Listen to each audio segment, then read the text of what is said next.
اس جیسی لڑکیاں میرے آگے پیچھے گھومتی ہیں، یہ کوئی انوکھی تھوڑی ہے۔ تم تو اس کی سفارش ایسے کر رہے ہو جیسے یہ دنیا کی پہلی لڑکی ہو۔ مرتی ہے تو مرے میری بلا سے۔ ارباز جنید نے کہکا لگاتے ہوئے اپنے دوست سے کہا۔ وہ اس وقت یونیورسٹی کے کیفیٹیریا میں بیٹھے تھے۔ کیفیٹیریا تقریباً خالی تھا، بس ارد گرد کی کچھ کرسیوں پر اسٹوڈنٹس بیٹھے آپس میں مگن تھے۔ ارباز یونیورسٹی کا سینئر اسٹوڈنٹ تھا اور پورے کیمپس میں خاصا مشہور تھا۔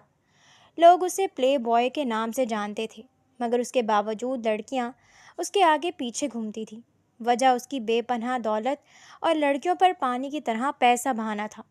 اس کی کئی گرل فرینڈز رہ چکی تھیں اور آئے روز بدلتی بھی رہتی تھیں۔ آج کل اس کی دوستی اپنی ہی کلاس کی ایک لڑکی نیلوفر سے ہوئی تھی۔ نیلوفر کا تعلق بھی اپر کلاس سے تھا اور وہ بلا کی خوبصورت بھی تھی۔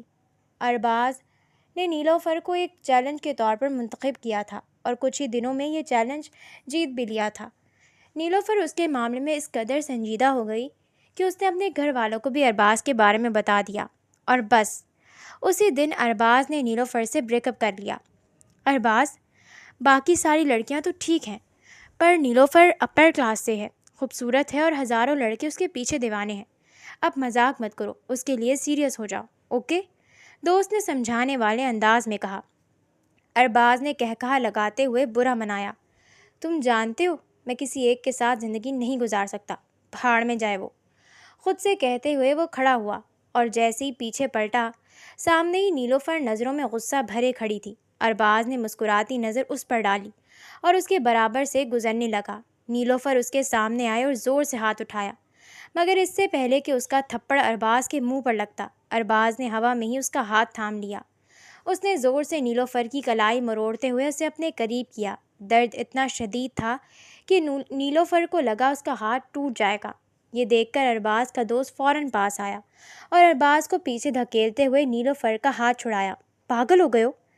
یہ لڑکیاں اپنی اوقات سے باہر آ رہی ہیں، بھول گئی ہے کہ اس کے سامنے کون کھڑا ہے۔ ارباز کی آواز غرور سے بھری تھی۔ چھوڑ دے اسے جنید، جنید خانزادہ کا بیٹا ہوں میں۔ آج تک میرے باپ نے مجھ پر ہاتھ نہیں اٹھایا اور یہ ہاتھ اٹھائے گی۔ شور سن کر کیفیٹیریا کے باقی اسٹوڈنٹس بھی ان کی طرف متوجہ ہونے لگے تھے۔ انتہائی گھٹیا انسان ہو تم، نیلوفر روتے ہوئے چلائی۔ ارباز نے ہنستے ہوئے نفی میں سر ہلایا۔ بدتمیز میں نہیں ہوں اور گھٹیا بھی میں نہیں، تم جیسی لڑکیاں ہیں گھٹیا، جو فوراً کسی کے بھی آگے خود کو پیش کر دیتی ہیں۔ میں نے اپروچ کیا تھا نا، تمہاری منتیں تو نہیں کی تھیں، نہ زبردستی تمہیں اپنی گرل فرینڈ بنایا تھا، تم نہ بنتی۔ اس کی بات پر نیلوفر کی آنکھوں سے آنسو بہنے لگے۔ تم نے ٹھیک کہا، غلطی میری ہی ہے، ہم جیسی لڑکیوں کی ہی ہوتی ہے۔ ہاں، زہرا بالکل ٹھیک کہتی ہے، نہ وہ تم جیسے لڑکوں کو منہ لگاتی ہے، نہ وہ دقیانوسی ہے، وہ بالکل ٹھیک ہے، لڑکیوں کو ایسا ہی ہونا چاہیے، غلطی واقعی میری ہی تھی۔ وہ یہ کہتے ہوئے وہاں سے روتی ہوئی نکل گئی، جبکہ زہرا کے نام پر ارباز خانزادہ کے کان کھڑے ہو گئے۔ چھوڑو ارباز، لڑکیاں ایسا ہی ریئیکٹ کرتی ہیں جب انہیں دھوکہ ملتا ہے، چلو۔ ارباز کا دوست شہریار اس کا ہاتھ کھینچتے ہوئے اسے اپنے ساتھ لے جانے لگا۔ وہ لوگ گاڑی تک پہنچے ہی تھے کہ ارباز نے اپنا ہاتھ چھڑایا۔ یہ زہرا کون ہے؟ ارباز کے سوال پر شہریار نے اپنے لب بری طرح چبائے۔ کوئی بھی نہیں ہے یار، چھوڑنا۔ وہ بات ٹالنا چاہتا تھا۔ شہریار، میں نے پوچھا زہرا کون ہے؟ ارباز نے اپنی بات پر زور دیا۔ شہریار کا دل مٹھی میں آ گیا۔ وہ خود بھی لڑکیوں کے ساتھ ٹائم پاس کرتا تھا اور اس کی کئی لڑکیوں سے دوستی رہی تھی، پر زہرا ہی واحد لڑکی تھی جو اسے سچے دل سے پسند آئی تھی، اور اب ارباز کی نظر اس پر پڑ چکی تھی۔ وہ اچھی طرح جانتا تھا کہ ارباز اس لڑکی کو بھی ایک چیلنج کے طور پر لے گا۔ شہریار خود بھی مڈل کلاس تھا اور نہیں چاہتا تھا کہ زہرا ارباز کا نیا چیلنج بنے۔ زہرا نیلوفر کی کلاس فیلو ہے، پر وہ تمہاری ٹائپ کی بالکل بھی نہیں ہے۔ وہ پردے دار ہے، یونیورسٹی میں کسی لڑکے سے بات تک نہیں کرتی اور نہ کسی کی طرف دیکھتی ہے، دوستی تو بہت دور کی بات ہے۔ وہ اس ٹائپ کی ہے ہی نہیں، بہت لوئر مڈل کلاس فیملی سے ہے اور اسکالرشپ پر پڑھ رہی ہے۔ مجھے نہیں لگتا کہ تمہیں اس لڑکی کے بارے میں پوچھنا بھی چاہیے، وہ تمہارے کیلیبر کی نہیں ہے، شہریار نے سرسری انداز میں بتایا اور گاڑی کی فرنٹ سیٹ پر بیٹھ گیا۔ ارباز کی لبوں پر پر اصرار مسکراہٹ ابھر آئی۔ وہ گاڑی کا دروازہ کھول کر ڈرائیونگ سیٹ پر بیٹھا اور شہریار کو گہری نظروں سے دیکھنے لگا۔ اتنی معمولی لڑکی کے بارے میں تمہیں اتنا سب کچھ کیسے پتہ ہے؟ کہ وہ لوئر مڈل کلاس سے ہے اور اسکالرشپ پر پڑھ رہی ہے۔ تم نے کیا اس کی معلومات نکلوائی تھیں؟ ارباز کے اچانک پوچھنے پر شہریار نے بے اختیاری میں پہلو بدلا۔ اگر وہ لڑکوں سے دوستی نہیں کرتی اور اس ٹائپ کی نہیں ہے تو قسم سے پھر وہ میری ہی ٹائپ کی ہے۔ ارباز کی آنکھوں میں ایک عجیب سی چمک ابھری۔ مجھے ایسے مشکل چیلنجز لینے میں ہی مزہ آتا ہے۔ میں وہ سب تسخیر کرنا چاہتا ہوں جو کوئی اور نہیں کر سکتا، اور آج سے زہرا وہی لڑکی ہے۔ دیکھتے ہیں محترمہ کتنے دن میں سیٹ ہوتی ہیں۔ بس یہ تو میرا وعدہ ہے تم سے شہریار، زیادہ وقت نہیں لگے گا۔ وہ بھی بہت جلد محبت کے جال میں پھنس کر میرے آگے پیچھے گھومنے لگے گی۔ ارباز کا بے باک انداز سن کر شہریار کا منہ بری طرح بگڑ گیا۔ ارباز اس کا اترا ہوا منہ دیکھ کر کھلکھلا کر ہنس پڑا۔ ارے پاگل، اس میں منہ بنانے والی کون سی بات ہے؟ ذرا سوچو، اگر وہ لڑکی مجھ سے سیٹ ہو جاتی ہے تو وہ تمہاری ٹائپ کی کہاں رہی؟ بھلا تم ایک ایسی لڑکی سے شادی کرنا چاہو گے جو کسی کے بھی جال میں آسانی سے آ جائے؟ اور اگر وہ مجھ سے سیٹ نہیں ہوتی تو سمپل، تم اس سے شادی کر لینا۔ ارباز کی گھٹیا منطق پر شہریار نے کوئی جواب نہیں دیا اور خاموشی سے گاڑی کی کھڑکی سے باہر دیکھنے لگا۔ وہ اچھی طرح جانتا تھا کہ اگر اس نے کچھ بھی کہا تو اس کے ساتھ بیٹھا یہ لڑکا انتہا کا ضدی اور خود غرض تھا۔ وہ کسی کا دشمن بن سکتا تھا لیکن اپنی ضد اور انا سے پیچھے ہٹنے والا نہیں تھا۔ علاوہ ازیں شہریار خود بھی اس سے پنگا نہیں لے سکتا تھا۔ وہ ایک غریب گھرانے سے تعلق رکھتا تھا۔ اسے ملی بہترین سیلری والی پارٹ ٹائم جاب ارباز کے ہی آفس میں تھی، اور تو اور اس کی یونیورسٹی کا بھاری بھرکم خرچہ بھی ارباز ہی اٹھا رہا تھا۔ عصر کی اذان کا وقت جا رہا ہے، تم یہاں کھڑی کیا دیکھ رہی ہو؟ زہرا نے کھڑکی سے باہر جھانکتی دوریکتا کے شانے پر ہاتھ رکھا تو وہ ہڑبڑا کر پلٹی۔ کچھ نہیں آپی، بس ویسے ہی باہر کا موسم دیکھ رہی تھی، کتنا اچھا ہو رہا ہے نا؟ زہرا نے تیکھی نظروں سے اسے گھورا۔ سارا اچھا موسم نا ابا باہر نکال دیں گے۔ تم جانتی ہو نا ابا غصے کی کتنے تیز ہیں؟ اگر کسی محلے والے سے ان کو پتہ چل گیا کہ ان کی بیٹی باہر جھانک رہی تھی تو بس کر دیں اب آپی۔ آپ نے ابا کے نام کو بلا وجہ اتنا ہوا بنایا ہوا ہے۔ ابا ہم پر کسی قسم کی کوئی پابندی نہیں لگاتے۔ آپ نے دیکھا نہیں ہے، آپ یونیورسٹی میں بھی پڑھ رہی ہیں اور میں کالج بھی جا رہی ہوں۔ انہوں نے کبھی ہم سے کوئی سوال جواب کیا ہے؟ دوریکتا نے زہرا کو ڈانٹا۔ وہ شروع سے ہی ڈرپوک تھی، جبکہ دوریکتا اس سے چھوٹی ہونے کے باوجود بہادر تھی۔ ہاں، کبھی کچھ نہیں کہا، لیکن اگر ابا کو پتہ چل گیا نا کہ تم کسی نامحرم لڑکے کو دیکھنے کے لیے کھڑکی سے باہر جھانک رہی تھی تو پھر وہ تمہیں بتائیں گے۔ زہرا کی بات پر دوریکتا گڑبڑائی۔ کیا مطلب؟ میں کس نامحرم لڑکی کو دیکھ رہی ہوں؟ آپ تہمت لگا رہی ہیں مجھ پر۔ اس کی بات پر زہرا نے آنکھیں چھوٹی کیں۔ یہ روز 6:30 بجے جو تم کھڑکی سے چپک کے کھڑی ہوتی ہو نا، میں بہت اچھے طریقے سے جانتی ہوں۔ اسی وقت پڑوسی آلیان گزرتا ہے نا یہاں سے۔ زہرا کی بات پر دوریکتا کے چہرے پر پسینہ نمودار ہوا۔ نہیں آپی، میں بھلا اس پڑوسی آلیان کو کیوں دیکھوں گی؟ میں سب جانتی ہوں، بے وقوف نہیں ہوں۔ تمہاری دوستی آلیان کی بہن سے کیا ہوئی ہے؟ تم کچھ زیادہ ہی آلیان کے بارے میں سوچنے لگی ہو۔ میں سب نوٹ کرتی ہوں۔ کتاب پر بھی میں نے آلیان کا نام لکھا ہوا دیکھا تھا، دل بنا کر، اور اس کے اندر تمہارا نام بھی لکھا ہوا تھا۔ کسی دن ابا نے یہ دیکھ لیا نا تو تمہاری کتابیں اور تمہیں دونوں کو جلا دیں گے۔ زہرا غصے سے بڑبڑائی۔ دوریکتا نے بیڈ پر بیٹھتے ہوئے برا سا منہ بنایا۔ اب بھلا یہ بھی کوئی بات ہے؟ کیا بندہ کسی کو پسند بھی نہیں کر سکتا؟ نہیں، زہرا نے اس کے برابر بیڈ پر بیٹھتے ہوئے کہا۔ آہستہ بولو دوریکتا، اپنے ساتھ ساتھ مجھے بھی سولی پر چڑھواؤ گی؟ کچھ نہیں ہوتا یار آپی، آپ بتاؤ، آپ اتنی بڑی یونیورسٹی میں پڑھتی ہو، کیا آپ کو وہاں کوئی بھی پسند نہیں آیا؟ کوئی ایک تو ہوگا نا جو آپ کو اچھا لگا ہوگا۔ اس کی بات پر زہرا نے اسے غصے سے گھورا۔ میں یونیورسٹی پڑھنے جاتی ہوں، آنکھیں لڑانی نہیں۔ یہ کہتے ہوئے اس نے اپنی کتاب اٹھائی اور پڑھنے لگی۔ چپ ہو جاؤ آپی، اب جب آپ کو پتہ چل ہی گیا ہے تو آپ سے کیا چھپانا۔ ہاں، میں روز چھپ کر آلیان کو دیکھتی ہوں۔ اچھا خاصا لڑکا ہے، پڑھا لکھا ہے، ہینڈسم ہے، بہت پیارا ہے اور کھڑوس بھی ہے۔ وہ تو مجھے پلٹ کر دیکھتا تک نہیں ہے۔ بس ٹھیک ہے، شادی کے لیے ایسے ہی میٹیریل چاہیے ہوتا ہے جو لڑکیوں کو نہ دیکھتا ہو، شریف۔ یہ کہتے ہوئے وہ ایک بار پھر کھڑکی سے جا کر چمٹ گئی اور باہر جھانکنے لگی۔ اسی لمحے آلیان کی بائک باہر سے گزری۔ اس نے آلیان کی آدھی جھلک دیکھی تو اس کا دل زور سے دھڑکا۔ بائک ان کے گھر سے کچھ فاصلے پر رکی اور آلیان بائک سے نیچے اترا۔ آلیان کو دیکھتے اس کے گھر والوں نے دروازہ کھولا تو وہ بائک اندر کرنے لگا۔ تبھی کسی کی نظروں کی تپش محسوس کر کے آلیان نے ادھر ادھر دیکھا۔ دوریکتا گھبرا کر فوراً پیچھے ہوئی، پھر اپنی اس حرکت پر مسکرائی، بھلا کھڑکی کے اندر سے وہ کہاں نظر آتی؟ یہی سوچ کر وہ دوبارہ دیکھنے لگی، لیکن اسی وقت آلیان کی نگاہیں آ کر سیدھی کھڑکی پر ٹک گئیں۔ دوریکتا کا دل زور سے دھڑکا اور وہ فوراً پیچھے ہٹ گئی۔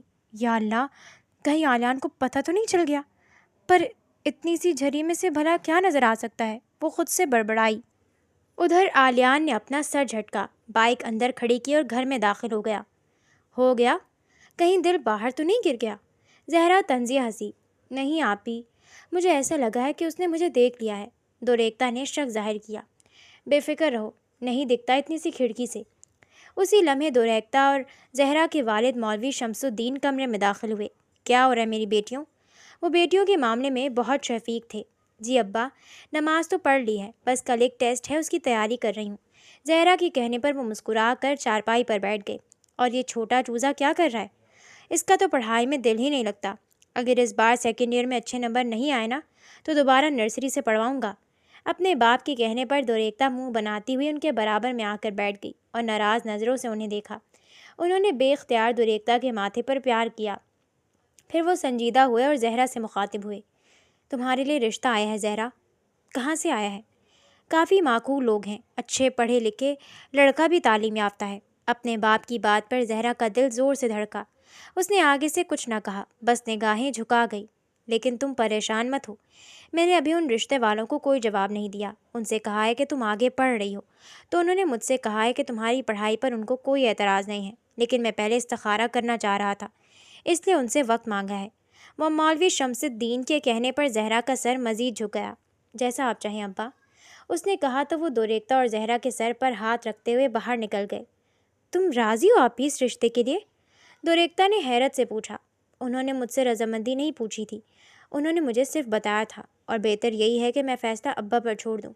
اور میں تمہیں بھی یہی مشورہ دوں گی کہ ابا ہم سے بہت محبت کرتے ہیں، وہ اس چیز کی اجازت ہمیں کبھی نہیں دیں گے۔ بہتر یہی ہے کہ تم اپنا دل کہیں نہ لگاؤ۔ یہ کہتے ہوئے زہرا پلٹ کر بیٹھ گئی، جبکہ دوریکتا پرسوچ نظروں سے زہرا کو دیکھتی ہوئی بیڈ پر نیم دراز ہو گئی اور چھت کو تکنے لگی۔ نگاہوں کے سامنے آلیان کا چہرہ لہرایا۔ وہ 6 فٹ کا نکلتا ہوا نوجوان تھا۔ دوریکتا نے اس کی تصویر دیکھی تھی۔ اس کی آنکھیں سرمئی رنگ کی تھی اور کثرتی جسم تھا۔ وہ شاید جم جاتا تھا۔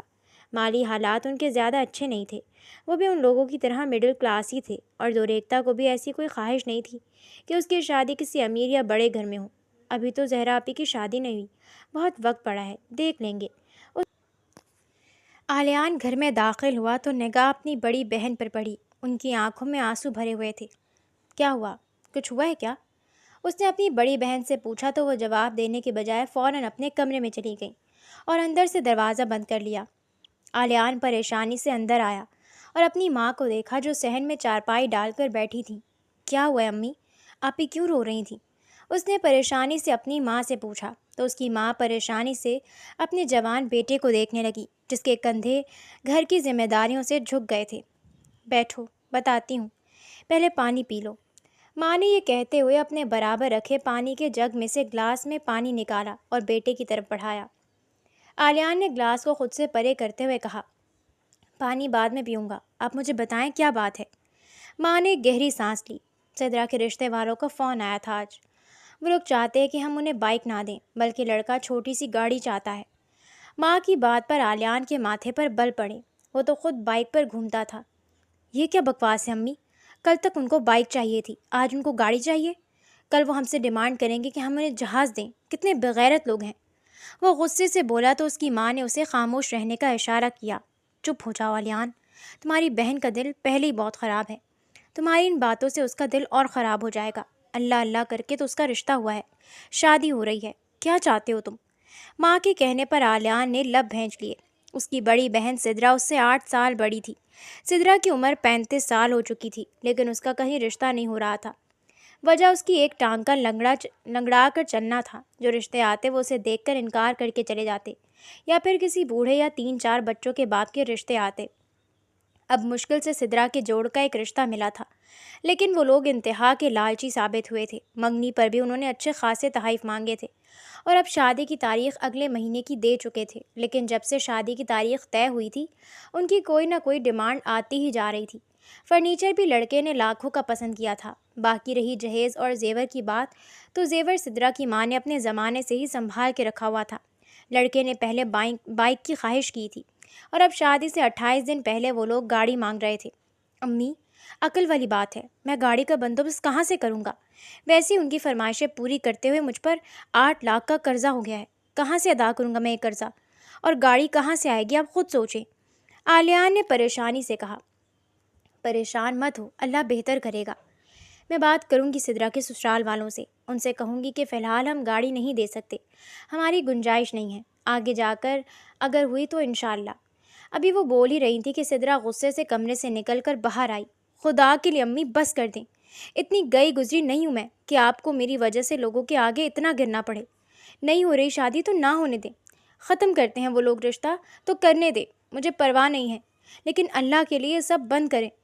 وہ یہ کہتے ہوئے چہرے پر ہاتھ رکھ کر بری طرح رونے لگی۔ آلیان فوراً سدرا کے پاس گیا اور اسے اپنے بازوں کے حصار میں لیا۔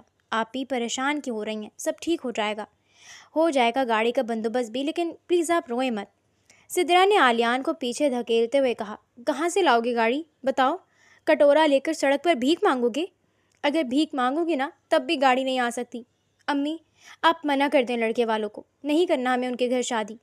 میں اپنے گھر میں خوش ہوں، ٹھیک ہوں، میری طرح اور بھی لڑکیاں ہیں جن کی شادی نہیں ہوتی، وہ بھی اچھی زندگی گزار لیتی ہیں، میں بھی گزار لوں گی۔ یہ کہتے ہوئے وہ دوبارہ کمرے میں بند ہو گئی۔ دیکھ لیا لیان، کس طرح میرا دل جلا رہی ہے، یہ صبح سے یہی کہہ رہی ہے، اس کو کیا پتا کہ ماں کے دل پر کتنا بوجھ ہوتا ہے۔ کل کو تمہاری شادی بھی تو کرنی ہے، یہ فارغ ہوگی تبھی تو میں آگے بڑھوں گی نا، کیا مرنے سے پہلے میں اپنے سینے پر اس کا بوجھ لے کر مروں؟ اس کی ماں رونے لگی۔ آلیان ماں اور بہن کے درمیان خاموش کھڑا رہا۔ تبھی کمرے کے اندر سے اس کی بہن کی آواز آئی، تو دعا کریں امی، آپ کے مرنے سے پہلے میں مر جاؤں، پھر اطمینان سے مریے گا۔ بات بہت تلخی سے کہی گئی تھی۔ اللہ نہ کرے، آپ دونوں کیسی باتیں کر رہی ہیں؟ امی، آپ فکر مت کریں، میں کچھ کرتا ہوں، دیکھتا ہوں کہ قسطوں پر اگر مجھے کوئی چھوٹی موٹی گاڑی مل سکتی ہے تو وہ لے کر دے دیتا ہوں، قسطیں میں بھر دوں گا۔ یہ کہہ کر آلیان اپنے کمرے میں چلا گیا۔ اس نے دروازہ زور سے بند کیا اور بیڈ پر بیٹھ کر اپنا سر تھام لیا۔ اس کا سر بری طرح پھٹنے لگا تھا۔ اس نے اپنی بہن کی شادی کے لیے 15 لاکھ کی کمیٹی ڈالی تھی جب کھلنے والی تھی، پر لڑکے والوں کی نئی ڈیمانڈ کھڑی ہو گئی تھی۔ اس نے تو سوچا تھا کہ وہ اپنی بہن کو اتنے اچھے سے فارغ کرے گا کہ لڑکے والے ساری زندگی اس کا احترام کریں گے، پر اب اگر وہ گاڑی لے کر دیتا تو اسے شادی کے باقی اخراجات کے لیے پھر پیسے کہیں سے ادھار لینے پڑتے اور پھر ہر مہینے گاڑی کی قسطیں الگ سے سر پر آتیں۔ کافی دیر سوچنے کے بعد وہ بیڈ پر لیٹ گیا۔ آنکھیں تھکن کے بوجھ سے بند ہونے لگیں، پر ذہن پریشانی کے باعث سونے کو تیار نہیں تھا۔ اس نے اپنے کندھے مسلے اور کروٹ بدل لی۔ سوچتے سوچتے اس کا ذہن اس کھڑکی کی جانب چلا گیا جہاں سے روز اسے کسی کی نظروں کا گمان ہوتا تھا۔ وہ مولوی شمس الدین کا گھر تھا۔ آلیان کی نظروں کے سامنے زہرا کا سراپا لہرایا، پردے میں لپٹا وجود۔ زہرا نے آج تک نگاہیں اٹھا کر نہیں دیکھا تھا۔ گلی میں شاید اس کی یہی حیا اور وقار تھا کہ وہ جانے کب اس پردہ دار لڑکی کا دیوانہ ہو گیا تھا۔ اس نے اب تک زہرا کا چہرہ تک نہیں دیکھا تھا، صرف اس کی آنکھیں دیکھی تھیں، سیاہ بڑی بڑی اور خوبصورت آنکھیں۔ وہ کب ان آنکھوں کا دیوانہ ہوا اسے خود خبر نہ ہوئی، بس حالات نے اسے مجبور کر رکھا تھا۔ وہ اپنی بہن کی ذمہ داری سے فارغ ہو کر ہی اپنی زندگی شروع کرنا چاہتا تھا۔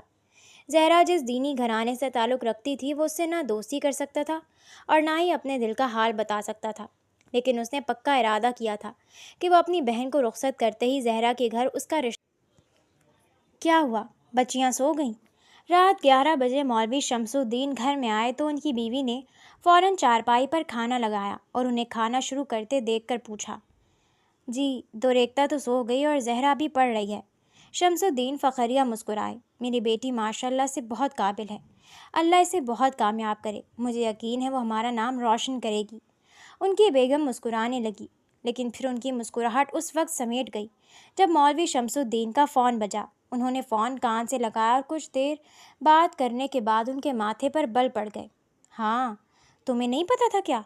ارے بہت ہی کوئی بد کردار لڑکی تھی، ماں باپ کی عزت خاک میں ملا رہی تھی، میں نے تو صاف کہہ دیا کہ اس محلے میں نہیں رہ سکتی۔ ارے ہاں، پچھلے محلے کے لڑکی کو پسند کرتی تھی، اس کے ساتھ پارک میں بیٹھی ہوئی دیکھی، میں نے فوراً جا کر اس کے باپ کو بتایا، باپ کے ساتھ ساتھ میں نے باقی محلے والوں کو بھی بتایا۔ اگر ایسی لڑکیاں ہمارے محلے میں رہیں گی تو ہماری لڑکیوں پر کیا اثر پڑے گا؟ نہیں بھائی، یہ ساری تربیت کی بات ہوتی ہے۔ ہمارے پاس بھی تو بیٹیاں ہیں نا، ہم بھی تو تربیت کر رہے ہیں۔ مجال ہے کسی لڑکے کو آنکھ اٹھا کر دیکھ لیں، دوستی تو بہت دور کی بات ہے۔ انہوں نے فخر سے کہا تو ان کی بیگم کے حلق میں نوالا اٹکنے لگا۔ انہوں نے فوراً پانی کا گلاس اپنی بیگم کے سامنے رکھا۔ ان کی بیگم نے زہر مار 2 گھونٹ پیے۔ نہیں نہیں، میں نے تو یہی مشورہ دیا ہے کہ پڑھائی لکھائی چھڑواؤ اور گھر بیٹھاؤ، اچھا مناسب رشتہ دیکھتی فوراً شادی کرو۔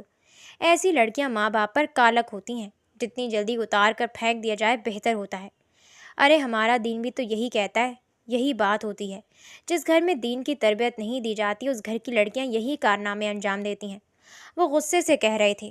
اس کا باپ صفائی پیش کر رہا تھا کہ پسند کرنا کوئی بری بات نہیں ہے۔ میں نے لیکن جواب میں کہا کہ پسند کے ساتھ ساتھ پارکوں میں ملنا بھی بری بات نہیں ہے کیا؟ تو خاموش ہو گیا۔ ابھی دیکھو، محلے کی کمیٹی بٹھانے کی دھمکی دی ہے میں نے۔ اگر فوراً اس لڑکی کی شادی کر کے اسے رخصت نہ کیا تو محلے کی کمیٹی بھجوا کر گھر خالی کرواؤں گا۔ صاف بات ہے، ایک صاف ستھرا محلہ ہمارے محلے کی پہچان ہے۔ میں نہیں چاہتا کہ محلے کی دوسری لڑکیوں پر برا اثر پڑے۔ ہاں، تم پریشان مت ہو، کل مل کے اس بارے میں بات کرتے ہیں، جائیں گے اس کے گھر۔ ہاں ٹھیک ہے۔ صحیح صحیح، ہاں درس دینے تو میں آؤں گا انشاءاللہ۔ نہیں نہیں، اللہ کے کاموں کے لیے مولوی شمس الدین کبھی مصروف نہیں ہوتا۔ وہ مسکرا کر کہتے ہوئے رابطہ منقطع کر گئے۔ کیا ہوا؟ تمہارا ہاتھ کیوں رک رہا ہے؟ تمہارے حلق میں کیوں نوالا اٹک رہا ہے؟ مولوی شمس الدین نے تعجب سے اپنی بیوی کو دیکھتے ہوئے پوچھا۔ آپ کو اپنی بیٹیوں پر بہت گھمنڈ ہے؟ ان کی بیوی نے مسکرا کر پوچھا۔ مولوی شمس الدین نے عجیب نظروں سے بیوی کو دیکھا۔ گھمنڈ نہیں، فخر ہے۔ کیوں نہیں کرنا چاہیے مجھے اپنی بیٹیوں پر فخر؟ آج کل کی لڑکیوں کے کارنامے دیکھے ہیں تم نے؟ وہ خود سے بولے۔ نہیں مولوی صاحب، اپنی بیٹیوں پر فخر نہیں کرنا چاہیے، شکر کرنا چاہیے ان کے صحیح ہونے پر۔ فخر اور تکبر میں نا بہت باریک سا بال ہے۔ آپ کا جملہ بہت تکبرانہ تھا۔ اتنا گھمنڈ ٹھیک نہیں ہے، وہ بھی جب اپنی گود میں بیٹیاں ہوں۔ دوسروں کی بیٹیوں کے بارے میں بات نہیں کرتے، وقت پلٹتے دیر نہیں لگتی۔ ان کی بات پر مولوی شمس الدین نے کھانے سے ہاتھ کھینچ لیا اور غصے سے اپنی بیوی کو دیکھا۔ تم اپنی بیٹیوں کے بارے میں کیا بول رہی ہو؟ تمہیں اندازہ ہے؟ میں اپنی بیٹیوں کے بارے میں کچھ نہیں بول رہی مولوی صاحب، میں ایک عام سی بات کر رہی ہوں۔ بڑے بول انسان کے آگے آتے ہیں۔ دوسروں کی بیٹیوں کے بارے میں باتیں پھیلاتے ہوئے آپ یہ بھول گئے کہ آپ کی بھی… ابھی وہ یہ بول ہی رہی تھی کہ انہوں نے غصے سے پلیٹ آگے کھسکائی۔ اپنی زبان بند کرو اور جاؤ یہاں سے، مجھے مت سکھاؤ دنیا داری۔ اور جن لڑکیوں کی حمایت میں تم بات کر رہی ہو نا، وہ میری بیٹیوں کی شرافت کے آس پاس بھی نہیں ہیں۔ نگاہیں اٹھا کر نہیں دیکھتی میری بیٹیاں کسی کو، اور تم ان پارکوں میں لڑکوں سے ملنے والیوں سے ملا رہی ہو، جاؤ یہاں سے۔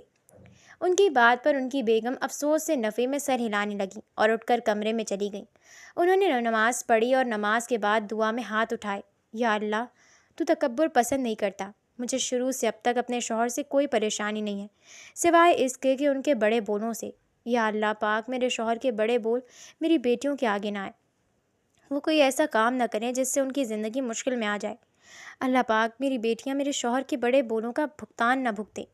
وہ دعا مانگتے ہوئے کھڑی ہوئیں اور اپنی بیٹیوں کے کمرے میں جھانکا تو دوریکتا گہری نیند سو رہی تھی اور زہرا پڑھتے ہوئے بیٹھی ہوئی تھی۔ کیا ہوا امی، سب ٹھیک ہے؟ کوئی کام تھا آپ کو؟ زہرا نے اپنی ماں سے پوچھا تو وہ نفی میں سر ہلانے لگی۔ وہ زہرا کے سامنے بیٹھی اور اس کے گال پر ہاتھ رکھا۔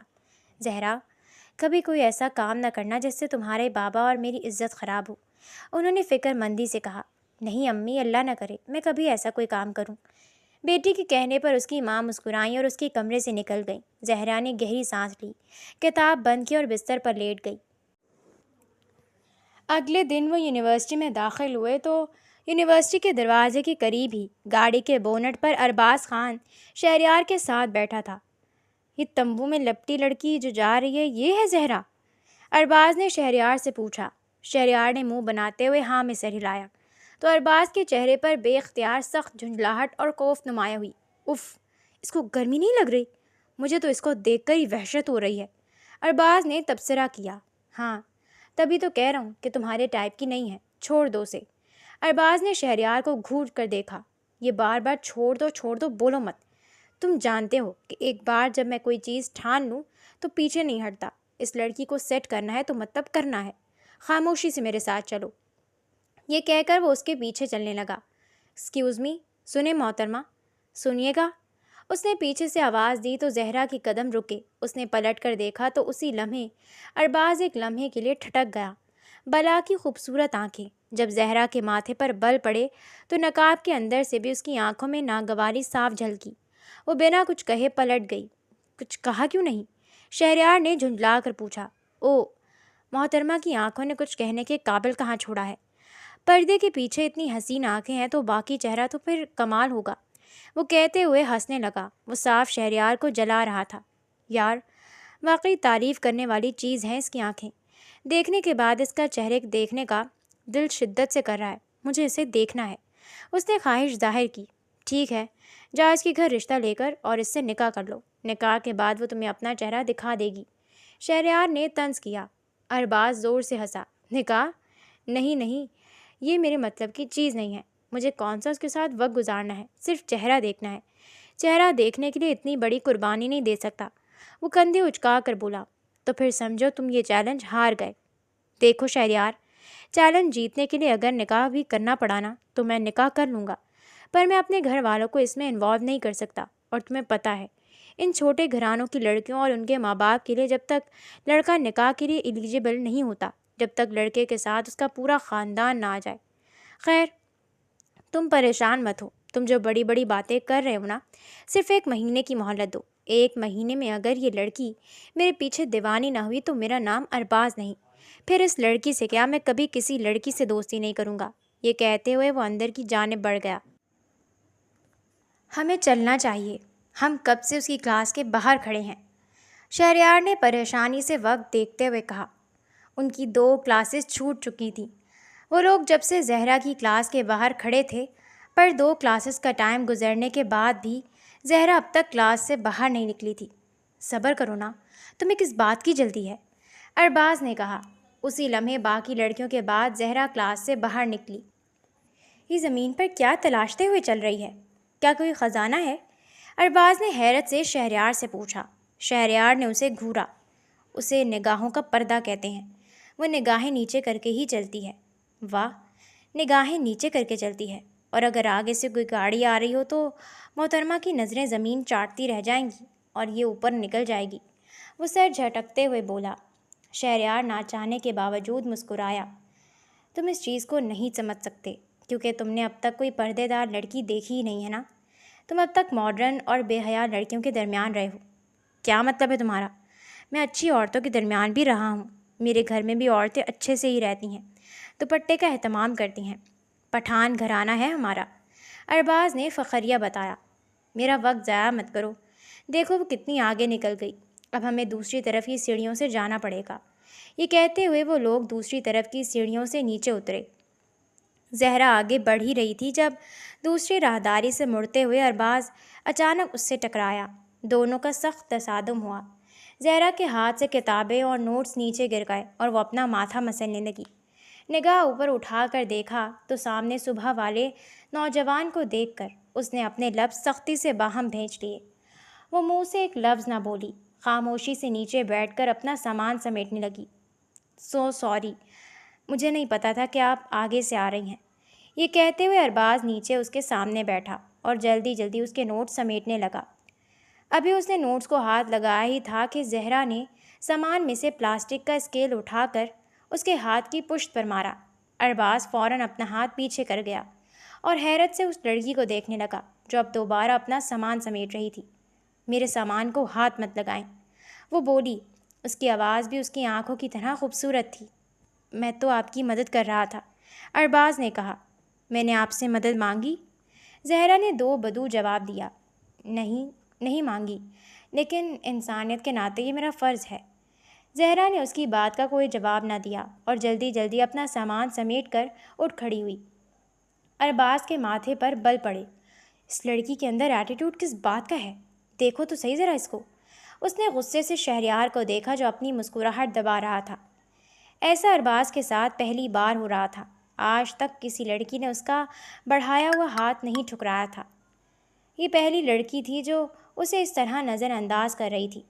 میں نے پہلے ہی کہا تھا ارباز، لڑکی سخت ہے، جتنی کوشش کرو گے نا اتنی کوفت ہوگی، پر ہاتھ نہیں آئے گی، شہریار فخریہ بولا۔ اس لڑکی سے زیادہ مجھے تمہاری یہ اکڑ توڑنے میں مزہ آئے گا۔ یہ کہتے ہوئے وہ غصے سے آگے بڑھ گیا۔ وہ ایک بار پھر زہرا کے آگے جا کھڑا ہوا۔ زہرا کا دل کیا اس کے منہ پر تھپڑ دے مارے۔ عجیب بدتمیز لڑکا تھا، صبح سے اس کے پیچھے پڑا ہوا تھا۔ آپ بار بار میرا راستہ کیوں روک رہے ہیں؟ زہرا نے سخت لہجے میں پوچھا۔ دیکھیں، آپ خام خواہ غصہ ہو رہی ہیں۔ آپ مجھے کوئی ایرا غیرا ٹائپ کا لڑکا سمجھ رہی ہوں گی، پر میں ایسا لڑکا نہیں ہوں، کیونکہ لڑکیوں کے پیچھے گھومنا میری عادت نہیں ہے۔ زہرا نے اسے سنجیدگی سے گھورتی رہی، جبکہ ارباز اس کے جواب کا انتظار کرنے لگا۔ آپ ایرے غیرے ہوں یا مجھے اس سے کوئی فرق نہیں پڑتا، نہ ہی مجھے اس سے فرق پڑتا ہے کہ آپ لڑکیوں کے آگے پیچھے گھومتے ہیں یا نہیں۔ مجھے فرق صرف اس سے پڑتا ہے کہ آپ میرے آگے گھوم رہے ہیں، تو مہربانی کر کے میرے آگے آنا بند کریں۔ یہ کہتے ہوئے وہ اس کی سائڈ سے نکلنے لگی، لیکن ارباز دوبارہ اس کے سامنے ہو گیا۔ دیکھیں، مجھے بالکل پسند نہیں ہے کہ کوئی میرے بارے میں غلط سوچے، ارباز نے وضاحت دی۔ بے فکر رہیں۔ غلط کیا؟ میں آپ کے بارے میں غلط نہیں سوچ رہی، میں غیر لڑکوں کے بارے میں سوچتی ہی نہیں ہوں، اس نے سختی سے جتایا۔ زہرا آگے نکل گئی، جبکہ ارباز کے سینے پر سانپ لوٹ گئے، لیکن وہ باز نہ آیا اور ایک بار پھر زہرا کے سامنے جا کھڑا ہوا۔ آپ مجھے بہت غلط سمجھ رہی ہیں، میں آپ کو کلیئر کرتا ہوں، میرا نام… ابھی وہ بول ہی رہا تھا کہ زہرا نے اس کی بات کاٹی۔ میں نے آپ کا نام پوچھا؟ اس نے اس قدر حقارت سے پوچھا کہ ارباز کے ماتھے پر بل پڑے۔ یہ بد تہذیبی کی علامت ہے۔ آپ اتنی دیندار بنتی ہیں، آپ کو کسی نے سکھایا نہیں کہ بات کیسے کی جاتی ہے؟ وہ لڑنے پر اتر آیا تھا، اور یہ پہلی بار تھا کہ شہریار کا دل کیا ہنس ہنس کر لوٹ پوٹ ہو جائے۔ بالکل، میرا دین مجھے یہی سکھاتا ہے کہ میں نامحرموں سے اتنی زیادہ سختی سے بات کروں کہ وہ دوبارہ میرے سامنے فضول باتیں نہ کریں۔ وہ دو بدو بولی۔ میں آپ سے کوئی فضول بات نہیں کر رہا، آپ بنا بات کے بات بنا رہی ہیں زہرا۔ آخر میں اس نے سختی سے کہا تو زہرا کے ماتھے پر بل پڑے۔ اوہ، تو آپ میرا نام بھی جانتے ہیں؟ تو اس سے یہ بات واضح ہو جاتی ہے کہ آپ میرا راستہ روک رہے تھے اور جان بوجھ کر مجھ سے ٹکرائے تھے۔ میں آپ جیسے لڑکوں کو بہت اچھی طرح سے جانتی ہوں، اسی لیے کہہ رہی ہوں میرے اوپر اپنا وقت ضائع مت کریں۔ وہ وارننگ دیتے ہوئے انداز میں بولی۔ ٹھیک ہے، میں مانتا ہوں، میں جان بوجھ کر آپ سے بات کرنا چاہ رہا تھا، تو کسی سے بات کرنے میں کوئی برائی تو نہیں ہے نا؟ اگر ہمیں کسی سے کوئی ضروری بات کرنی ہو تو کیا ہم اسے مخاطب بھی نہیں کریں گے؟ ارباز بولا۔ زہرا چند لمحے اسے دیکھتی رہی، پھر غصے سے سینے پر ہاتھ باندھے۔ ٹھیک ہے، بولیے، کیا ضروری بات کرنی ہے آپ کو؟ مجھے پوچھنا تھا کہ… ارباز کی سٹی گم ہو گئی۔ وہ پیچھے کھڑے شہریار کو دیکھنے لگا، کیونکہ اس کے پاس پوچھنے کے لیے کوئی ضروری بات تھی ہی نہیں۔ مجھے بہت ضروری بات پوچھنی تھی۔ ارباز نے بات بنانی چاہی۔ زہرا نے ہاں میں سر ہلایا۔ جی، کیا پوچھنا ہے؟ پوچھیے، کھڑی بھی ہوں میں، سن بھی رہی ہوں۔ لہجے میں ابھی بھی غصہ تھا۔ ہاں میں پوچھتا ہوں، پر اگر آپ اتنے غصے سے کہیں گی تو میں کیسے پوچھوں گا؟ مجھے تو آپ کے لہجے سے گھبراہٹ ہو رہی ہے، ایسا لگ رہا ہے جیسے آپ جوتا اٹھا کر میرے سر پر دے ماریں گی۔ اسے کچھ سمجھ نہیں آ رہا تھا کہ کیا کہے، اس لیے بحث کرنا ہی بہتر سمجھا۔ بالکل، آپ صحیح سمجھ رہے ہیں۔ اگر آپ نے میرا دماغ زیادہ خراب کیا تو میں جوتا اٹھانے سے بھی گریز نہیں کروں گی۔ اس کی بات پر ارباز کی آنکھیں حیرت سے پھیل گئیں۔ آپ جانتی ہیں میں کون ہوں؟ یہ ضروری بات پوچھنی تھی آپ کو؟ زہرا نے تعجب سے پوچھا۔ ارباز کو یوں لگا جیسے سامنے کھڑی لڑکی اس کا مذاق اڑا رہی ہو۔ آپ میرا مذاق اڑا رہی ہیں؟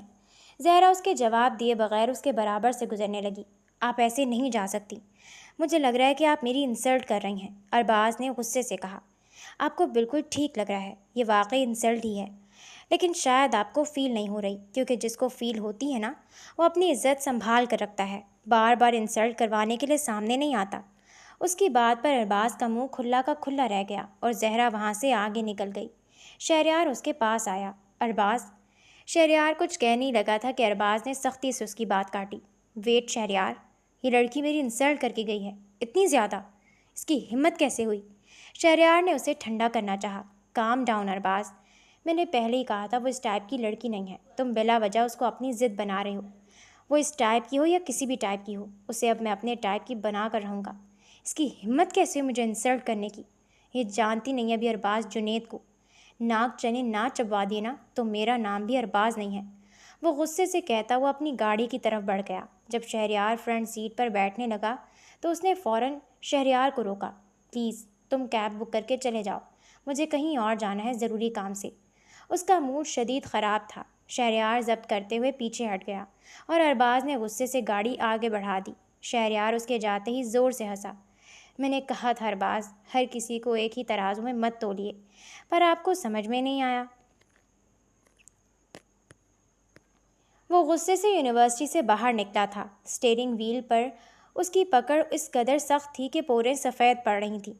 مولانی خود کو بہت زیادہ شریف سمجھ رہی ہے، میری انسلٹ کر رہی ہے۔ دیکھو اب میں اسے کیسے سبق سکھاتا ہوں۔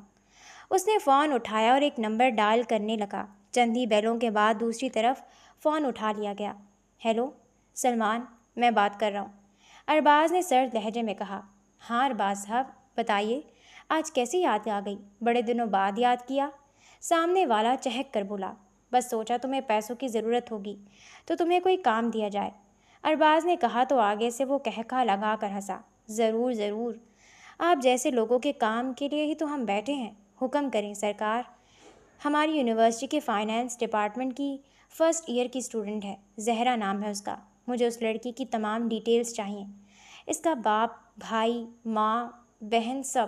باپ کیا کرتا ہے، پوری بایوگرافی مجھے اس کی چاہیے۔ ساتھ ہی مجھے اس کا اور اس کے گھر کے ہر فرد کا پرسنل نمبر بھی چاہیے۔ ارباز نے حکمی انداز میں کہا۔ مل جائے گا، کل تک سب کچھ مل جائے گا، بس کل تک کا انتظار کر لیں۔ سلمان کی بات سن کر ارباز نے فون کاٹ دیا۔ اب بتاتا ہوں تمہیں مولانی بیگم کہ ارباز کس بلا کا نام ہے۔ تمہاری جیسی نازک چڑیوں کا شکار تو میں لمحوں میں کر لیتا ہوں۔ وہ ایک بدمعاشانہ کہکہا لگاتے ہوئے